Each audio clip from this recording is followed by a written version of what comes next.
सभी भावी अध्यापकों को मेरा प्रणाम। आजकल अध्यापक बड़े सुस्त हैं, पता नहीं कहाँ रहते हैं, किस बात से दुखी हैं वो पता ही नहीं।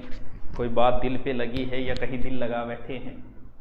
पढ़ाई आपकी अच्छी चल रही होगी, क्योंकि देखते हैं कि अध्यापक लोग फेसबुक वगैरह पे कम एक्टिव है, इसका मतलब पढ़ाई तो कर रहे हैं। अभी बड़ा चिंता का विषय, बहुत सारे मैसेज आए कि इनके सिर्फ नए बच्चों को ज़्यादा डर लगता है, तो उनके बहुत सारे मैसेज आए, गुरुजी हमारा पढ़ना के फायदे, अब तो एलिजिबल कर दियो, पुरानिया आ गया और मांगा तो नंबर ही बहुत है। इस तरीके के बहुत सारे प्रश्न आए। तो आज हम इस चीज़ पे चर्चा करते हैं कि जो सीटेट लागू किया है, उसको जो आजीवन किया गया है, लाइफ टाइम किया गया है, वो राजस्थान में लागू हो सकता है कि नहीं हो सकता, होगा तो क्या प्रभाव होगा, होना चाहिए कि नहीं होना चाहिए। सिर्फ इसकी हम एक पोस्टमार्टम कर रहे हैं, सिर्फ हम चर्चा कर रहे हैं। आप भी शिक्षाविद हो और सबसे बुद्धिजीवी लोग हो, तो अध्यापकों के साथ एक चर्चा है, बुद्धिजीवियों के साथ एक चर्चा है। इस पर आप भी अपना मत दे सकते हो, कमेंट में लिख सकते हो। तो हम सिर्फ चर्चा कर रहे हैं, इसके ऊपर क्या होगा क्या नहीं होगा ये मुझे नहीं पता। हम चर्चा तो करें कि अगर होगा कि नहीं होगा, हो सकता है कि नहीं हो सकता, इस चीज को हम तथ्य और सबूतों के आधार पर पेश करेंगे। देखिए, केंद्र में सीटेट हो गया, ठीक है, सब जानते हो, इसके बारे में ज्यादा डिटेल बताने की वैसे भी जरूरत नहीं है। हाँ गुरुजी जाना ही तो। और इसी के तर्ज पे हमने राज्य में क्या लागू कर दिया, भले उसे आप आरटेट बोल दो और भले ही उसे रीट बोल दो, क्योंकि गंगाधर है और ये शक्तिमान है, बात एक ही है, दोनों में कोई अंतर नहीं है। देखिए सीटेट का क्या है, सीटेट जो है वो 7 ईयर के लिए वैलिड था। कितने ईयर के लिए? 7 ईयर। और अब उसे क्या कर दिया गया, मीटिंग वगैरह हुई, वो क्या हुई, उनकी तारीखों से हमें क्या उचित है, अभी हुई होगी, अभी 2020 में हुई, 2020 में हुई थी शायद, जब भी हुई, और इसे अब कह दिया कि इसे लाइफ टाइम कर दिया गया। ठीक है जी, लाइफ टाइम कर दिया गया। पहले ये क्या था, ये सिर्फ एक क्वालिफिकेशन, आपको सिर्फ पास करना है इसको, सीटेट को, ना कि इसके आधार पे केंद्र में नौकरी मिलती थी, मार्क्स वगैरह काम नहीं आते थे, सिर्फ आपको इसको पास करना था। बोल भी बार बार क्यों परेशान कर रहे हो इन मास्टरों को, ये ऐसे ही बहुत दुखी है, तो इनको बार बार परेशान मत करो। जिसने एक बार पास कर लिया, ये क्वालिफिकेशन है यार, इसको बार बार क्या बुला रहे हो, तो इसको कर दिया। ये लो जी, ये तो हो गया काम। अब इसी की तर्ज पे राजस्थान में ये चीजें लागू हुई। राजस्थान में इसका नाम ये कर दिया गया, आरटेट कर दिया गया, या फिर कभी आरटेट कभी रीट, ये सिर्फ सरकार इसके ऊपर राजनीति कर रही है और कुछ नहीं।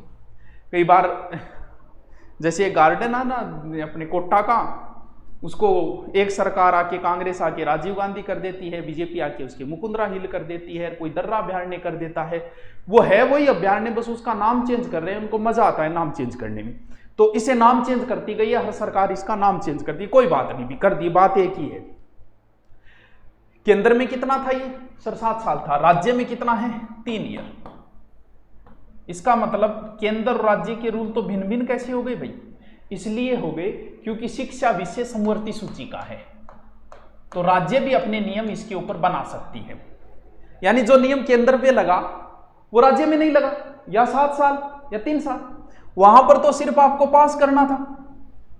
और राजस्थान में क्या कर रखा है, इसी के नंबरों के आधार पर नौकरी दे रहे हैं। इसका मतलब इन दोनों चीजों में भी भिन्न है, इसका मतलब भिन्न तो हो सकता है। तो ये तो कतई जरूरी नहीं है कि जो चीज राज्य में जो लागू किया, केंद्र में जो लागू किया है वो राज्य के अंदर लागू करे।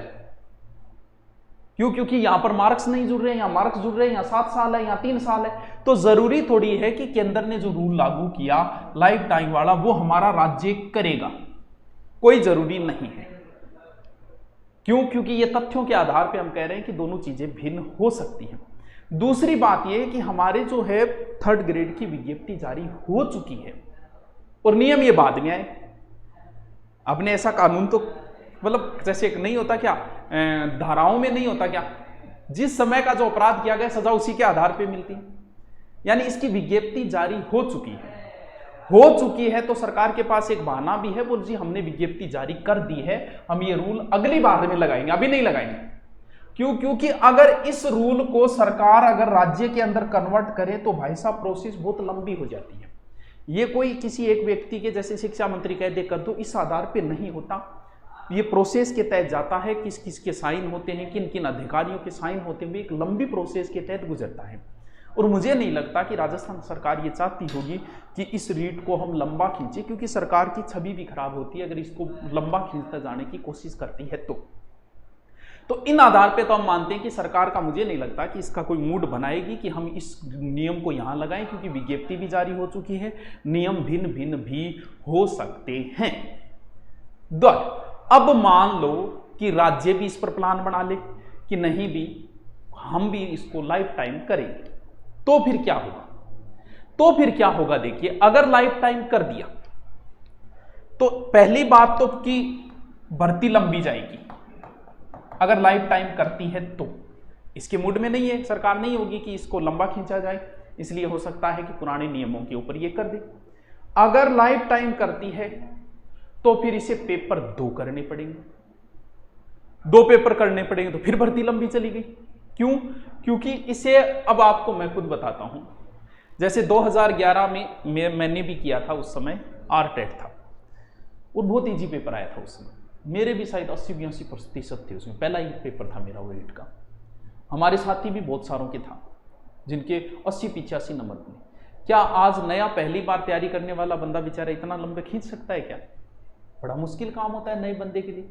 अब बात यह हो कि वो नौकरी, सच ये है कि बेरोजगारी किसने बढ़ा रखी है?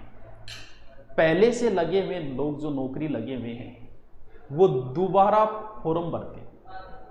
सेकेंड हेड की अभी भर्ती आई, एक बंदे का सिलेक्शन हो गया, उसकी ड्यूटी आ गई दूसरी जगह, मान लो 12 महीने के अंदर दूसरी सेकंड ग्रेड आ गई, वो फिर टांग अड़ाएगा।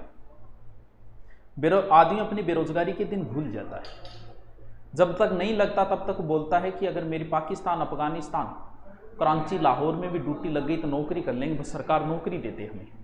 लगने के बाद सेकंड ग्रेड वालों को मैंने थर्ड ग्रेड का देते हुए देखा है, बस बोल घरे आ जाओ, का नज़दीक आ जाओ। उसे नहीं पता कि तुम लग गए हो, नौकरी करनी है, कहीं करो, तुम किसी एक व्यक्ति के आगे नहीं आ रहे। कम से कम 10 लोगों के भरण पोषण करता है एक मास्टर आदमी, एक नौकरी लगने वाला 10 लोगों को डायरेक्ट अनडायरेक्ट, उन 10 लोगों का तुम आजीविका छीन रहे हो, उन 10 लोगों के नुकसान कर रहे हो तुम। अब क्या होता है, अब कुछ से अभी देखा, कुछ कह रहे हैं कि बोल सर फिर ऐसा कर दिया जाए कि जो उसके आधार पे मान लो जो लग गई उनको फिर उनके लिए नियम बना दो कि उनको, चलो मान लिया कि थर्ड ग्रेड कोई लग गया, वो 2011 वाली सिक्के जिसके 85% थे वो लग गया, और उसके लिए ये नियम आपने बना दिया, कोई बात नहीं, मान लो बन गया ऐसा नियम। तो 2011 में किसी के 85 थे, बाद में और भी भर्तियां आई, एसआई की आई, पटवार की आई, पुलिस की, वो उनमें सेलेक्ट हो गया, तो उसके लिए क्या नियम होगा? उसके लिए तो तुम कोई नियम नहीं कर सकते, वो भी यहां आएगा।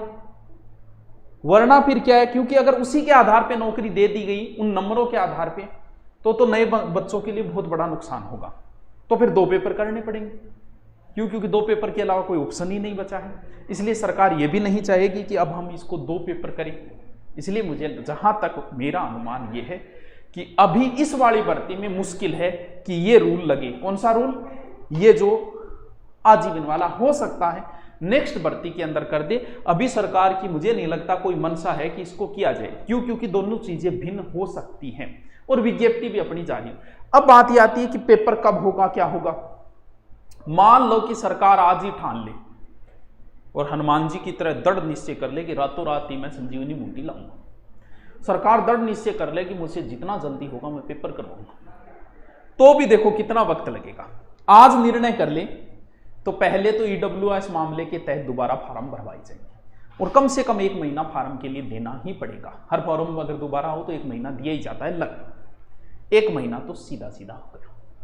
इतने में वो सेकेंड ईयर वाले आ गए, बोल भाई मैं थारो क्या गलत करे, मानने भी तो शामिल करो, आगे तो भर्ती के कब आओ। उनको शामिल करते ही एग्जाम का एक रूल होता है कि एग्जाम तारीख जो है वो कम से कम 40 दिन पहले बतानी पड़ती है। ये लगभग की 40-45 दिन, 1.5 महीने पहले बताओ। तो ऐसे करें तो 3 महीने तो सीधे सीधे ही हो गए। क्या चल रहा है, जून जुलाई अगस्त, यानी 3 महीने तो सीधे सीधे मिल गए। फिर आगे क्या? इसका मतलब सितंबर में चांसेस हो सकते हैं। फिर जब कोरोना जैसी महामारी के अंदर 10वीं बारी के पेपर भी कैंसिल कर दिए तो अभी कराने के हो सकता है 2-3 महीने, यानी कम से कम 2-3 महीने मान के चलो आप। 2-3 महीने मान के अपनी तैयारी करो। पुराने वाले बच्चे जो हैं वो कोई कोचिंग कर चुका है, कोई ऑनलाइन पढ़ चुका है, कोई ऑफलाइन पढ़ चुका है, वो जो है वो ज़्यादा सोशल साइटों से बचते हुए आपको जो चीज़ नहीं आ रही है सिर्फ वही पढ़ो। जैसे आपको संस्कृत नहीं आ रही है तो आपने ऑनलाइन कोर्स ले रखा है तो उस पर सिर्फ संस्कृत पढ़ो। नहीं ले रखा है तो आप YouTube पे पढ़ रहे हो, किसी भी बहुत सारे डाल रखा है, तो उनकी सिर्फ संस्कृत पढ़ो, बाकी टाइम खराब YouTube के ऊपर मत करो किसी भी तरीके से। फेसबुक जो है वो सबसे ज़्यादा आपका ध्यान डाइवर्ट करेगी। एग्ज़ाम नहीं होगी, नए वालों को कर दिया, ये हो गया। आप नए वालों को कतई डरने की जरूरत नहीं है। जहाँ तक मैं श्योर हूँ, मेरा मानना है कि ये रूल जो है वो राजस्थान में अभी लागू नहीं होगा, आगे वाली भर्ती में हो सकता है। इसलिए बिना कोई चिंता किए सबसे ज़्यादा अभ्यास करो, ऑब्जेक्टिव सबसे ज़्यादा निकालो। आप अध्यापक को समझाने की ज़रूरत नहीं है आपको, फिर भी ऑब्जेक्टिव ज़्यादा से ज़्यादा निकालो। जैसे आपने टॉपिक पढ़ लिया, जैसे हिंदी का संधि टॉपिक पढ़ लिया, टॉपिक पढ़ने से नहीं होता, संधि आपकी तैयार होगी कि हाँ ये टॉपिक मेरा क्लियर है। अब आज तक के संधि के आए हुए क्वेश्चन निकालो आप ज़्यादा से, आपको ये भी पता चलेगा कि आपको याद हो रहा है कि नहीं हो रहा है। सबसे बड़ा तो डर यही रहता है, जो बच्चा 8 से 10 घंटे पढ़ता है उसके सबसे दिमाग में यही चलता रहता है, यार मेरे याद हो रहे हैं क्यों नहीं हो रहे। तो इसको चेक करने का तरीका यही होता है कि तुम ऑब्जेक्टिव निकाल ज़्यादा से ज़्यादा, जो टॉपिक पढ़ा है उसका ऑब्जेक्टिव निकाल, तेरे खुद को ही पता चल जाएगा कि हाँ भी आ रहा है कि नहीं। ज़्यादा से ज़्यादा और फोकस जो रखना है आपको, रीट में सिलेक्शन के आधार जो है वो शिक्षण विधियाँ भी है और सिलेक्शन का आधार साइकोलॉजी भी है। अगर आपने कहीं भी कोचिंग की हो, साइकोलॉजी के कहाँ से आएगा, साइकोलॉजी जो है वो आप ज़्यादा से ज़्यादा सीटेट के आए हुए क्वेश्चनों को निकालो, आपको खुद को पता चल जाएगा कि हमने जहाँ कोचिंग की उन नोट्सों में से कुछ आएगा कि नहीं आएगा। मुझे बताने की जरूरत नहीं हो कि आपको खुद को पता चल जाएगा। इसलिए सीटेट के आए हुए क्वेश्चनों का ज़्यादा अभ्यास करो, आपको पता चल जाएगा। ज़्यादा से ज़्यादा साइकोलॉजी में ज़्यादा से ज़्यादा आज तक के आए हुए क्वेश्चनों को निकालो। शिक्षण विधियाँ बहुत अहम रोल रखेगी। बाकी ये संधि समास उपसर्ग प्रत्यय सबको आते हैं, इनमें कोई पिछड़ने आगे बढ़ने की कोई ज़्यादा नौबत नहीं आएगी। जीके के अंदर भी बहुत अच्छा पोर्शन है, राजस्थान हिस्ट्री सबको आती है। आपने भी कहीं ना कहीं राजस्थान पुलिस पटवार की तैयारी के वहाँ पढ़ी। इंडियन हिस्ट्री को थोड़ा सा अच्छे से पढ़ो। हाँ, क्वेश्चन ज़्यादा राजस्थान के आएंगे, लेकिन फिर भी इंडियन हिस्ट्री में भी मार नहीं खानी चाहिए। तो ये मेरा अपना व्यू था, आप भी अपने नीचे कमेंट करके दे सकते हो। मैंने थोड़ा सा विश्लेषण किया कि इस आधार पे जहाँ तक मैं श्योर हूँ कि नहीं लागू होगा, चिंता करने की ज़रूरत नहीं है। लागू हुआ तो फिर उसके आधार पे नहीं किया जा सकता। उस समय तो हमारे साथ वालों ने दिया था, सबके 80, 82, 85 थे, तो फिर उनके लिए दूसरा पेपर ही करना पड़ेगा और कोई ऑप्शन नहीं। तो दूसरा पेपर बहुत लंबी प्रोसेस होगी, आगे कुछ हो सकता है। इस बार चिंता करने की कतई ज़रूरत नहीं है, आप तैयारी के लगे रहो, no tension. Okay, thank you.